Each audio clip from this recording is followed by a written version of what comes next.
ഞാൻ വ്യക്തമായി ഓർക്കുന്നു. എനിക്ക് 8 or 9 വയസ്സുള്ളപ്പോഴാണ് ആദ്യമായി ഒരു തൂങ്ങിമരണം കാണുന്നത്.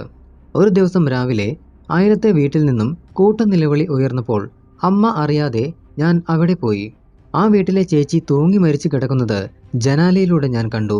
നാവ് നീട്ടി കണ്ണുകൾ തുറന്ന് ഹോ, ആ മുഖം എത്രയോ നാൾ ഭീതിതമായ സ്വപ്നങ്ങളിൽ പ്രത്യക്ഷപ്പെടുമായിരുന്നു. പിന്നീട് ഔദ്യോഗിക ജീവിതത്തിൽ നിരവധി തൂങ്ങിമരണങ്ങളിൽ ശവശരീരങ്ങൾ പരിശോധിക്കേണ്ടി വന്നിട്ടുണ്ട്. അപ്പോഴൊക്കെ മനസ്സ് നീറാതെ നിർവികാരമായി കൃത്യനിർവഹണം നടത്തുവാൻ എനിക്ക് കഴിയുമായിരുന്നില്ല. തൂങ്ങി മരിക്കുമ്പോൾ അതികഠിനമായ വേദനയും മരണവെപ്രാളവും അനുഭവിക്കേണ്ടി വരുമെന്നാണ് പൊതുവെയുള്ള ധാരണ. എന്നാൽ കഴുത്തിലെ കുരുക്ക് മുറുകുമ്പോൾ മസ്തിഷ്കത്തിലേക്കുള്ള രക്തക്കുഴലുകൾ അടയുന്നത് മൂലം പെട്ടെന്ന് തന്നെ അബോധാവസ്ഥ ഉണ്ടാകും. പിന്നീടാണ് ശ്വാസക്കുഴൽ അടഞ്ഞ് ശ്വാസതടസ്സം ഉണ്ടാവുന്നത്. അബോധാവസ്ഥയിൽ മരണം സംഭവിക്കുന്നു. തൂങ്ങി മരിക്കാൻ ശ്രമിച്ച് പരാജയപ്പെട്ട ഒരാൾ അയാളുടെ അനുഭവങ്ങൾ എന്നോട് പറഞ്ഞിട്ടുണ്ട്. നമുക്കയാളെ സജീവൻ എന്ന് വിളിക്കാം. 2 കുട്ടികളുണ്ടായ ശേഷം വന്ധ്യംകരണ ശസ്ത്രക്രിയ നടത്തിയ സജീവന്റെ ഭാര്യ മൂന്നാമതും ഗർഭിണിയായി. ഭാര്യ വഞ്ചിച്ചതിലുള്ള മനപ്രയാസത്തിൽ അയാൾ തൂങ്ങി മരിക്കാൻ തീരുമാനിച്ചു. വീടിനടുത്തുള്ള ഒരു കശുമാവിൽ കയറി കയ്യിൽ കരുതിയിരുന്ന സാരിയുടെ ഒരറ്റം ഒരു ശിഖരത്തിൽ കെട്ടി, മറ്റേ അറ്റം കഴുത്തിലും, എന്നിട്ട് താഴേക്ക് ചാടി. നിർഭാഗ്യവശാൽ സജീവന്റെ സാഹസം അയാളുടെ ഭാര്യ കാണാനിടയായി. പശുവിന് കൊടുക്കാൻ പുല്ലരിയുകയായിരുന്ന അവൾ അരിവാളുമായി മരത്തിൽ കയറി സാരി മുറിച്ചു. സജീവന്റെ ഭാഷയിൽ പറഞ്ഞാൽ അവളുടെ 2ാമത്തെ വഞ്ചന. ബോധരഹിതനായി നിലം പതിച്ച സജീവനെ മെഡിക്കൽ കോളേജ് ആശുപത്രിയിൽ പ്രവേശിപ്പിച്ചു. 2 ദിവസത്തെ ചികിത്സ കൊണ്ട് അയാൾ പൂർണ്ണ സുഖം പ്രാപിച്ചു.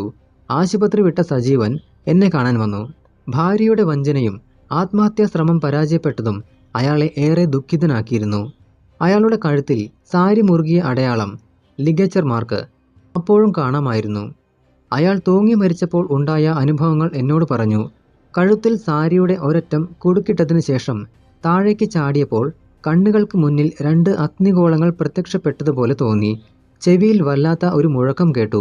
പിന്നീട് ഒന്നും അറിഞ്ഞില്ല. കണ്ണുകൾ തുറന്നപ്പോൾ ആശുപത്രിയിലാണ്. ഞാൻ അയാളെ ആശ്വസിപ്പിച്ചു. വന്ധ്യംകരണ ശസ്ത്രക്രിയയ്ക്ക് ശേഷം കുറച്ചു നാൾ കൂടി ഉൽപാദനശേഷി ഉണ്ടായിരിക്കുമെന്നും കുട്ടികൾ ഉണ്ടാകാൻ സാധ്യതയുണ്ടെന്നും ഞാൻ സജീവനോട് പറഞ്ഞു.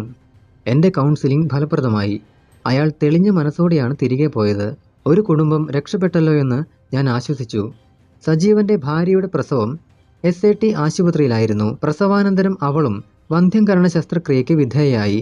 പിന്നീട് ഒരിക്കലും സജീവൻ ആത്മഹത്യയ്ക്ക് ശ്രമിച്ചിട്ടില്ല. ഇനി കൊലപാതകമെന്ന് ബന്ധുക്കളും നാട്ടുകാരും ആരോപിച്ച ഒരു തൂങ്ങി മരണത്തിന്റെ കഥ പറയാം. വളരെ സങ്കീർണമെന്ന് പോലീസ് ഉദ്യോഗസ്ഥർ കരുതിയ ഒരു സംഭവമായിരുന്നു അത്. ശാസ്ത്രവും യുക്തിയും സാഹചര്യ തെളിവുകളും കൂട്ടിയിണക്കിയപ്പോൾ പെട്ടെന്ന് തുമ്പുണ്ടാക്കാൻ കഴിഞ്ഞു. ഒരു ദിവസം രാവിലെ കോളേജിലേക്ക് പോകാൻ ഒരുങ്ങുമ്പോഴായിരുന്നു ടൗൺ സർക്കിൾ ഇൻസ്പെക്ടർ വീട്ടിലെത്തിയത്. എന്തോ കുഴപ്പം പിടിച്ച കേസുമായാണ് വരുന്നതെന്ന് മുഖഭാവം കണ്ടപ്പോഴേ വ്യക്തമായിരുന്നു. നഗരപ്രാന്തത്തിലുള്ള ഒരു വീടിന്റെ തൊഴുത്തിൽ അപരിചിതനായ ഒരാൾ തൂങ്ങി നിൽക്കുന്നു. തല്ലിക്കൊന്ന് കെട്ടിത്തൂക്കിയതാണെന്ന് പറഞ്ഞ് അതിനകം നാട്ടുകാർ ഒച്ചപ്പാടും ബഹളവും തുടങ്ങിയിരുന്നു. മരിച്ചയാൾ ആരാണെന്നോ എവിടെ നിന്ന് വന്ന ആളാണെന്നോ ആർക്കും ഒരു പിടിയുമില്ല. തലേന്ന് രാത്രിയിലായിരിക്കണം സംഭവം നടന്നത്.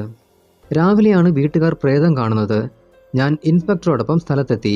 മൃതദേഹം സസൂക്ഷ്മം നിരീക്ഷിച്ചു. പ്രായം 30-നടുത്ത്. വേഷം ഷർട്ടും അണ്ടർവെയറും മാത്രം. ധരിച്ചിരുന്ന ട്രൗസർ 2ആയി കീറി ഒരറ്റം തൊഴുത്തിലെ കഴുക്കോലിലും മറ്റേ അറ്റം കഴുത്തിൽ കുരുക്കിട്ടും കെട്ടിയിട്ടുണ്ട്. സാധാരണ തൂങ്ങിയ മരണത്തിന്റെ എല്ലാ ലക്ഷണങ്ങളും കാണപ്പെട്ടു. കണ്ണുകൾ പുറത്തേക്ക് തള്ളി നാവ് നീട്ടി കടിച്ചു പിടിച്ചാണ് ജഡം കാണപ്പെട്ടത്. വായുടെ കോണിൽ നിന്നും ഉമിനീർ താഴേക്ക് ലംബമായി ഒലിച്ചിട്ടുണ്ട്. ഇത് തൂങ്ങിയ മരണത്തിന്റെ നല്ല ഒരു തെളിവാണ്. അതുകണ്ടാൽ തൂങ്ങിയപ്പോൾ ജീവനുണ്ടായിരുന്നുവെന്നും പ്രേതം കാണപ്പെട്ട അതേ സ്ഥിതിയിൽ തന്നെയാണ് മരണം സംഭവിച്ചതെന്നും അനുമാനിക്കാം. മരിച്ചയാളുടെ ഷർട്ടിന്റെ പോക്കറ്റിൽ നിന്നും അയാളുടെ പേരും മേൽവിലാസവും എഴുതിയ ഒരു കടലാസും തിരുവനന്തപുരത്തിനടുത്ത് വർക്കല എന്ന സ്ഥലത്തെ ഒരു പ്രൈവറ്റ് ആശുപത്രിയിൽ സിഫിലിസ് എന്ന ഗുഹ്യരോഗമുണ്ടോ എന്ന് കണ്ടുപിടിക്കാനുള്ള ലബോറട്ടറി പരിശോധന നടത്തിയതിന്റെ രേഖയും കാംപോസ് എന്ന മനക്ഷോഭശാന്തിക്കുള്ള മരുന്നിന്റെ കുറിപ്പടിയും കണ്ടെടുത്തു. അയാൾക്ക് ഗുഹ്യരോഗങ്ങളൊന്നുമില്ല എന്നായിരുന്നു പരിശോധനാ ഫലം സൂചിപ്പിച്ചത്. ഇവ കൂടാതെ 10 കാംപോസ് ഗുളികകളുടെ ഒരു സ്ട്രിപ്പും പോക്കറ്റിലുണ്ടായിരുന്നു. 10 ഗുളികകളിൽ നിന്നും 4 ഗുളികകൾ എടുത്തിരുന്നതായി കാണപ്പെട്ടു.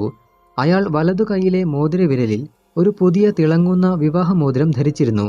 അതിൽ സീന എന്ന പേര് കൊത്തിയിരുന്നു. അന്വേഷണ ഉദ്യോഗസ്ഥൻ മൃതശരീരത്തിൽ നിന്നും ലഭിച്ച വിവരങ്ങളുടെ നിജസ്ഥിതി മനസ്സിലാക്കുവാൻ വേണ്ടി വർക്കല പോലീസുമായി ബന്ധപ്പെട്ടു. മരിച്ചയാൾ വർക്കലയ്ക്കടുത്തുള്ള ഒരു ഹൈസ്കൂൾ അധ്യാപകനായ സതീഷാണ് എന്ന് വ്യക്തമായതോടെ വിവരം ബന്ധുക്കളെ അറിയിക്കുവാനും ഏർപ്പാട് ചെയ്തു. പ്രേത വിചാരണയ്ക്ക് ശേഷം മൃതദേഹം മോർച്ചറിയിലേക്ക് മാറ്റി. ശരീരത്തിൽ ബലപ്രയോഗത്തിന്റെ ലക്ഷണങ്ങൾ ഒന്നും കണ്ടില്ല. ആന്തരിക അവയവങ്ങളിലും ജീവനോടെ തൂങ്ങി മരിച്ച ലക്ഷണങ്ങൾ തന്നെയാണ് ഉണ്ടായിരുന്നത്. ഇയാൾ വർക്കല നിന്ന് 3-4 മണിക്കൂർ യാത്ര ചെയ്ത് എന്തിന് ആലപ്പുഴയിലെത്തി ആത്മഹത്യ ചെയ്യണം? അതും യാതൊരു മുൻപരിചയവുമില്ലാത്ത ഒരു വീടിന്റെ തൊഴുത്തിൽ. അതായിരുന്നു എന്നെ അലട്ടിയ ചോദ്യം. പോസ്റ്റ്മോർട്ടം കഴിഞ്ഞ് പുറത്തിറങ്ങിയപ്പോഴാണ് ചില പോലീസ് ഓഫീസർമാർ രഹസ്യമായി അക്കാര്യം പറഞ്ഞത്. സതീഷ് തൂങ്ങി മരിച്ച വീടിന് തൊട്ടടുത്ത് ലൈംഗിക തൊഴിലാളിയായ ഒരു സ്ത്രീ ഒറ്റയ്ക്ക് താമസിക്കുന്നുണ്ട്. ആ സ്ത്രീയുടെ വീട്ടിൽ വെച്ച് യുവാവിനെ തല്ലിക്കൊന്ന് കെട്ടിത്തൂക്കിയതാണ് എന്നൊരു കഥ അതിനകം ആ പ്രദേശമാകെ പരന്നിരുന്നു.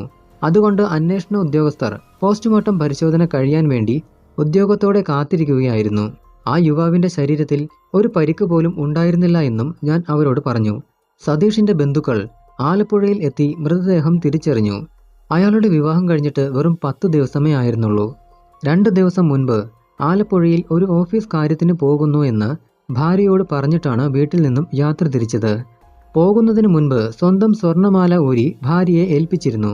വർക്കലയിലെ പ്രൈവറ്റ് ആശുപത്രിയിൽ പോയതിനെക്കുറിച്ച് വീട്ടുകാർക്കറിയില്ലായിരുന്നു. വിവാഹത്തിന് മുൻപ് സതീഷ് കുറച്ചു കാലം ആലപ്പുഴയിൽ ഒരു സ്കൂളിൽ ജോലി ചെയ്തിരുന്നുവെന്നും ബന്ധുക്കൾ പറഞ്ഞു. ഇത്രയും വിവരങ്ങൾ ലഭിച്ചതോടെ എനിക്ക് പ്രയാസമേറിയ ഒരു പദപ്രശ്നത്തിലെ കിട്ടാത്ത ഉത്തരം ലഭിച്ചതുപോലെ തോന്നി. സതീഷ് ആലപ്പുഴയിൽ ജോലി ചെയ്തിരുന്നപ്പോഴത്തെ പരിചയം വെച്ചാവും ഒരു പക്ഷേ ആ ലൈംഗിക തൊഴിലാളിയുടെ വീട്ടിൽ സന്ദർശനത്തിന് എത്തിയത്. വിവാഹം കഴിഞ്ഞ് 10ാം നാൾ പരസ്ത്രീ ഗമനത്തിന് തുനിയുമോ? അങ്ങനെയാണെങ്കിൽ തന്നെ അയാൾ കെട്ടിത്തൂങ്ങി ജീവനൊടുക്കിയതെന്തിന്? ഇങ്ങനെയുള്ള ചോദ്യങ്ങൾക്ക് ഉത്തരം കിട്ടണമെങ്കിൽ ആ സുരത സുന്ദരിയെ ചോദ്യം ചെയ്യണം. ആ സ്ത്രീയെ വൈകിട്ട് പോലീസ് ക്ലബിലേക്ക് വിളിപ്പിക്കാൻ ഞങ്ങൾ തീരുമാനിച്ചു. പോലീസുകാർ വൈകിട്ട് തന്നെ ആലപ്പുഴയിലെ സുന്ദരിയെ പോലീസ് ക്ലബിലെത്തിച്ചു. ഞങ്ങൾ കാര്യങ്ങൾ ചോദിച്ചു തുടങ്ങിയപ്പോൾ തന്നെ അവർ കരഞ്ഞുകൊണ്ട് സംഭവിച്ചതെല്ലാം വെളിപ്പെടുത്തി. സതീഷ് അവളുടെ പഴയ ഒരു സന്ദർശകനായിരുന്നു. വിവാഹശേഷം ഇതാദ്യമായാണ് തലേനാൾ രാത്രി വീണ്ടും ചെന്നത്. പക്ഷേ പഴയ സതീഷ് ആയിരുന്നില്ല അത്. പുരുഷത്വമുണരാത്ത ഒരു മനുഷ്യൻ. അവളുടെ പ്രോത്സാഹനമൊന്നും ഫലവത്തായില്ല. വളരെ നേരം ശ്രമിച്ചിട്ടും അയാൾക്ക് അവളുമായി ഇണചേരാൻ കഴിഞ്ഞില്ല. അയാൾ പൊട്ടിക്കരഞ്ഞുകൊണ്ട് പോക്കറ്റിലുള്ള പണം മുഴുവൻ വാരിയെറിഞ്ഞ് പുറത്തേക്ക് ഓടുകയായിരുന്നു. അടുത്ത ദിവസം രാവിലെ അയൽപക്കത്തെ വീട്ടിലെ തൊഴുത്തിൽ ഒരു ചെറുപ്പക്കാരൻ തൂങ്ങി മരിച്ചു നിൽക്കുന്നത് കാണുവാൻ അവളും പോയിരുന്നു. അയാൾ സതീഷാണെന്ന് മനസ്സിലായപ്പോൾ അവൾ ഞെട്ടിപ്പോയി. ആരോടും ഒന്നും പറയാനാവാതെ അവൾ വീട്ടിലേക്ക് തിരിച്ചുപോയി. മൃതശരീരത്തിന്റെ ഷർട്ടിന്റെ പോക്കറ്റിൽ നിന്നും കാമ്പോസ് ഗുളികകൾ കിട്ടിയപ്പോഴേ ഞാൻ ഈ സാധ്യത സംശയിച്ചിരുന്നു. പോരാത്തതിന് തിളക്കം മാറാത്ത വിവാഹമോതിരവും. പല യുവാക്കൾക്കും മധുവിധു നാളുകളിൽ ഉത്തേജക ശേഷി നഷ്ടപ്പെടാറുണ്ട്. ആ അവസ്ഥ മധുവിധു ഷണ്ഡത്വം എന്നറിയപ്പെടുന്നു. ആദ്യ രാത്രിയെക്കുറിച്ചുള്ള ഭീതിയും ഉത്കണ്ഠയുമാണ് ലിംഗോദ്ധാരണം ഉണ്ടാകാത്തതിന്റെ കാരണങ്ങൾ. മധുവിധു ഷണ്ഡത്വം അനുഭവപ്പെടുന്ന നവവരന്മാരിൽ ചിലർക്ക് വിഷാദരോഗം ഉണ്ടാകാനുള്ള സാധ്യതയുണ്ട്. അവരിൽ ചിലർ ആത്മഹത്യ ചെയ്യാൻ സാധ്യതയുണ്ട്. സതീഷും അക്കൂട്ടത്തിൽ ഒരാളായിരുന്നിരിക്കണം. എൻ്റെ ബന്ധുവായ ഒരു യുവതിയെ വിവാഹം കഴിച്ച വിദേശത്ത് ജോലിയുള്ള വരന് മധുവിധു ഷണ്ഡത്വം കാരണം വിവാഹാനന്തരം അവരുമായി കഴിഞ്ഞ 10 ദിവസവും ലൈംഗികമായി ബന്ധപ്പെടുവാൻ കഴിഞ്ഞില്ല. അയാൾ തിരികെ പോയി. 1 മാസത്തിന് ശേഷം ഭാര്യയ്ക്ക് അയാളുടെ ജോലി സ്ഥലത്തേക്ക് പോകാനുള്ള വിമാന ടിക്കറ്റും വിസയും അയച്ചു കൊടുത്തെങ്കിലും അവർ പോയില്ല. ബന്ധുവായ ഒരു ഡോക്ടറോട് അവർ ഭർത്താവിൻ്റെ ഷണ്ഡത്വത്തെക്കുറിച്ച് പറഞ്ഞിരുന്നു. മധുവിധു ഷണ്ഡത്വത്തെക്കുറിച്ച് അറിവില്ലായിരുന്ന ഡോക്ടർ അവരോട് പറഞ്ഞത് അത് ഒരു മാറാവ്യാധിയാണെന്നായിരുന്നു. ആ ബന്ധം വിവാഹമോചനത്തിൽ കലാശിച്ചു. അവരുടെ ഭർത്താവ് വീണ്ടും വിവാഹം കഴിച്ചു. അയാളുടെ ഭാര്യ 3 പ്രസവിച്ചു സസുഖം ജീവിക്കുന്നു. മധുവിധു നാളുകളിൽ ഷണ്ഡത്വം അനുഭവപ്പെട്ടപ്പോൾ സതീഷ് വർക്കലയിലെ ഡോക്ടറെ കണ്ടിരുന്നു. ഡോക്ടർ ടെൻഷൻ അകറ്റാൻ കൊടുക്കുന്ന കാമ്പോസ് ഗുളിക കഴിക്കാൻ നിർദ്ദേശിച്ചു. കാമ്പോസ് ഗുളികയ്ക്ക് ഒരു കുഴപ്പമുണ്ട്. അത് പേശികളെ തളർത്തും. ലിംഗോദ്ധാരണം സാധ്യമാവുകയില്ല. ആ ഗുളിക കഴിച്ചപ്പോൾ സതീഷിന്റെ അവസ്ഥ കൂടുതൽ വഷളായിട്ടുണ്ടാകണം. നിരാശനായ സതീഷ് തൻ്റെ വിവാഹപൂർവ്വ ലൈംഗിക അനുഭവങ്ങളെക്കുറിച്ച് ഓർമ്മിച്ചിരിക്കണം. ആലപ്പുഴയിൽ ജോലി ചെയ്തിരുന്നപ്പോൾ സുരതസുന്ദരിയുമായി വേഴ്ച നടത്തിയപ്പോൾ തൻ്റെ പുരുഷത്വത്തിന് തകരാറൊന്നുമില്ലായിരുന്നല്ലോ. ആലപ്പുഴ പോയി തൻ്റെ പുരുഷത്വത്തിന് സ്ഥായിയായ തകരാറുണ്ടോ എന്ന് കണ്ടുപിടിക്കണമെന്ന് അയാൾ തീരുമാനിച്ചിരിക്കാം. അവിടെയും പരാജയപ്പെട്ടപ്പോൾ അയാൾ മാനസികമായി തകർന്നു പോയിരിക്കും. ഇനി ജീവിച്ചിരുന്നിട്ട് പ്രയോജനമില്ല എന്ന് അയാൾക്ക് തോന്നിയിട്ടുണ്ടാവും. ഡിവൈഎസ്പിയും ഞാനും സതീഷിൻ്റെ ഭാര്യയെ കണ്ടു. ഒരു സാധു യുവതി. പ്രേമവിവാഹമായിരുന്നു അവരുടേത്. സംഭാഷണത്തിനിടയിൽ അല്പസാവകാശം ലഭിച്ചപ്പോൾ ഞാനത് ചോദിച്ചു.